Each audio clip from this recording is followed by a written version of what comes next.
So before we start talking about the topic, I would love to make a proposal. And I couldn't have thought about a better person to have this exchange with. Yeah, shall we?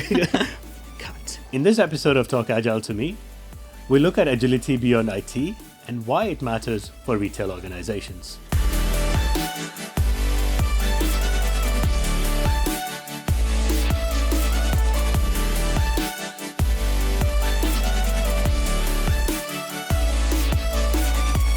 Good day, everybody.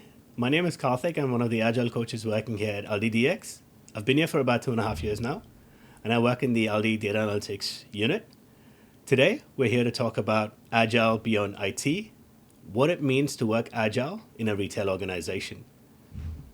And we have a special guest here joining us today, and I will pass it on to her to introduce herself. Thank you very much, Karthik. So hello, everyone. My name is Juliane. I joined Aldi last December, and I'm working here as a chapter lead for the Scrum Masters in the area of stores. In today's world, when we think about agility, the first thing that comes to mind is IT.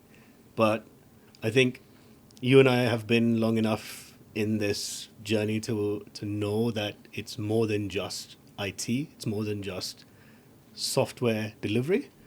And it's about working on delivering customer needs, working towards your customer satisfaction, towards your organizational development, and much more. Having said that, I would love to start with your thoughts on that and see how we go. If you think about Aldi, what first comes into your mind, I guess, is a store.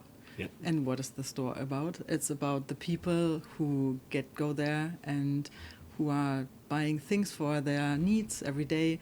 So obviously, retail business is all about the people who buy things. And therefore, agility fits perfectly to Aldi and our environment. You come from a stores background, so I think you'd be a bit more experienced in the processes that go behind this. How do you think a customer value is delivered in the end from what we do here back in the office? Yeah, so we are trying to deliver early to reduce risks and, of course, to be adaptable to the customer needs, which may change over time. Correct. And therefore, we are using short iterations, we are using feedback cycles, and we are implementing the full agile way of working. Okay. But it's not about implementing methods, implementing tools, implementing processes. That's not enough. So the main part of our work is building a culture. Culture is one of the most key factors for any and all organizations out there.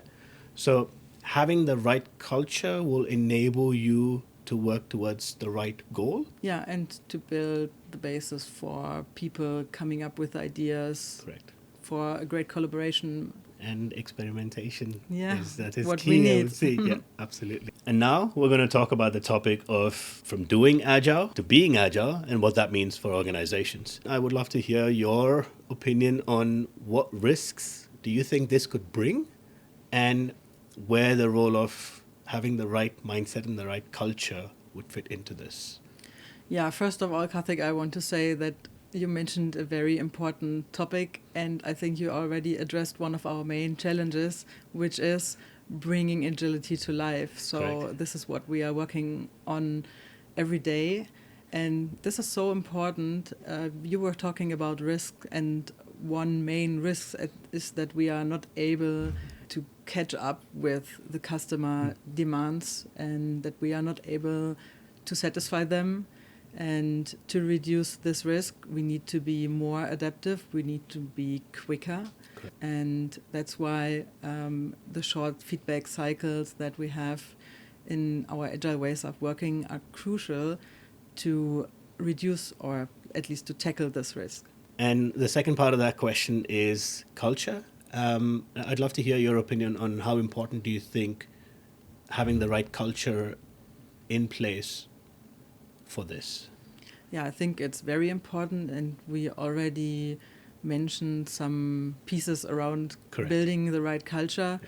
And I think what is very important in this regard is leadership, agile leadership, because of course the leaders also shape the culture in a company. And make sure that you stay tuned till the end, because we'll talk about failure culture and how organizations can benefit from it. And in this topic, we're going to talk about what makes a great agile team, or what are some of the key characteristics that make a great agile team. Juliana, I would love to hear your key characteristics, maybe the top 2, 3 that come to your mind. So I think a high-performing agile team needs to be empowered, otherwise it cannot be high-performing. I We agree. are talking about self-organization, and they need to be allowed to do it. They need to be able to make decisions, Correct. for example. Yeah. So I think empowerment is the first characteristics. The second one is trust. I think trust is the basis for transparency, inspection, adaptation. Correct. And the last one I would say is discipline. I think many people have a misconception about agile, which is we are doing whatever people want. I think it's not. I think we should do things that have been agreed earlier, and as long as like processes, methods, tools are agreed, we need to stick to them. Okay, that's a solid top 3, I would say. What about yours? Mine would be accountability. Yeah. And I think when you empower your squads, when you give them the decision-making authority, I think it enables individuals to step up and take more tasks and be more responsible for those items. And with those responsibility comes accountability. The second thing you said was trust. To go hand in hand, I would say open communication. So you need to be able to have trust to be able to openly communicate within your teams and across teams. So having open communication also helps teams build trust. So I think both go hand in hand. And the last thing would be, for me, focus. Teams need to be able to have focus time and not interrupt the teams unless it's absolutely necessary and absolutely a high priority. Respecting the team's focus and giving them that time, I think, is very important. It's interesting to see that there are different perspectives on basically the same topic.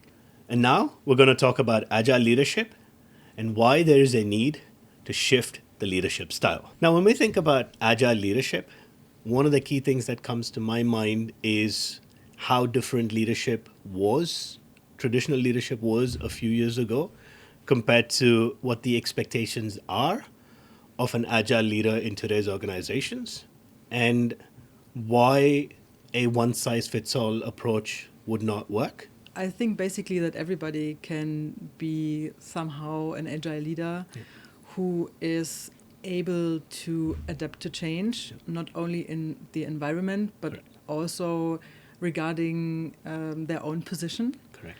And I think that if you want to be an agile leader, you truly need to be a system thinker. Correct. And I think that agile leaders have to be a role model regarding agility, but also regarding the culture that we've been talking about earlier, and about values and how people are working together, principles of a company. Finally, I think that all agile leaders need to be patient because transformation takes time.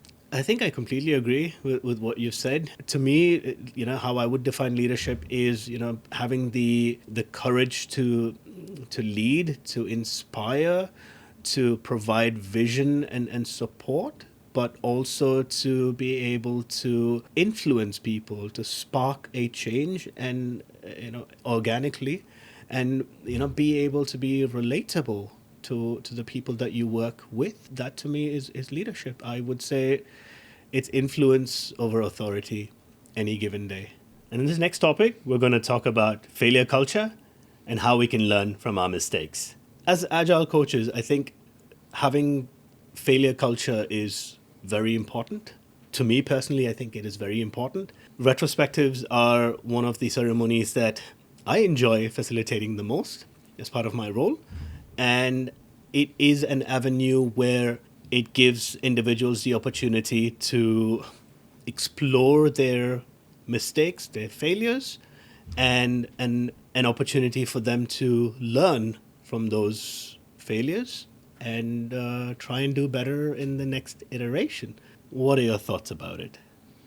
So before we start talking about the topic, I would love to make a proposal. Okay. What do you think about renaming failure culture to experimentation culture? Because I think this is really what it is about. I think you're right. I agree. Let's call it experimentation culture. What are your thoughts on experimentation culture and how we can learn from it? Yeah, so when it comes to experimentation culture, I think it's important to encourage curiosity, to try things out. And of course, we need to reduce fear. This would then lead to an organization that can continuously improve and innovate. It is very important to have that safe space to be able to experiment and learn from those experiments. And how you can do that, one of the things I would like to say is fail fast, learn fast. I don't know if you can replace fail fast with experiment fast. Maybe not. I think so. When you make mistakes, but then you learn from them and then you iterate, you are essentially inspecting and adapting in shorter iteration cycles. So when you learn from your mistakes continuously, you are able to deliver a product that's better, that suits the customer needs. And that brings me to my next point, which is data over assumptions. It's crucial to be able to address your mistakes, learn from them, identify them at the start, and then be able to build a product that's valuable for the customer. The last key important thing would be resilience, I would say. I think being consistent and being resilient are very important, especially for teams, and being able to address mistakes early, being able to experiment early, being able to learn from those experiences early gives them an opportunity to be more resilient. That to me is like the makings of a great agile team, or the key characteristics of a great agile team.